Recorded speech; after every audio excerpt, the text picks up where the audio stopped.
Whistle அடிக்கிற குஞ்சுகள் அல்ல, அந்த கூட்டத்தின் தலைவரும் அல்ல, தன்மான தமிழர்களின் தலைவன் என்பதை இந்த தீர்மானத்தின் மூலமாக நிரூபித்து காட்டியிருக்கிறார்.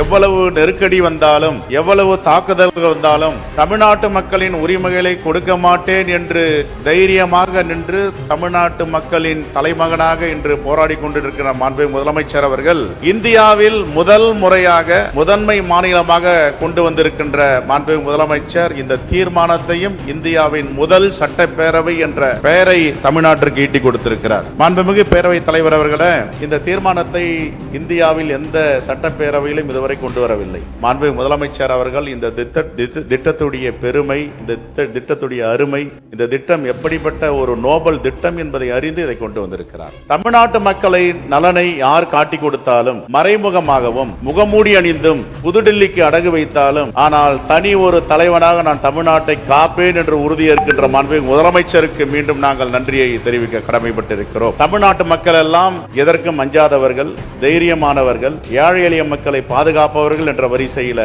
இங்க படங்களாகவும் படமாக இருக்கின்ற புகைப்படத்தின் மத்தியில் மீண்டும் மீண்டும் தன்னை நிரூபித்து காட்டிக் கொண்டிருப்பவர் தான் நம்முடைய மாண்புமிகு முதலமைச்சர் அவர்கள். ஏனென்றால் தமிழ்நாட்டின் வரலாற்று சிறப்பு மக்கள் விசில் அடிக்கிற குஞ்சுகள் அல்ல, அந்த கூட்டத்தின் தலைவரும் அல்ல, தன்மான தமிழர்களின் தலைவன் என்பதை இந்த தீர்மானத்தின் மூலமாக நிரூபித்து காட்டியிருக்கிறார்.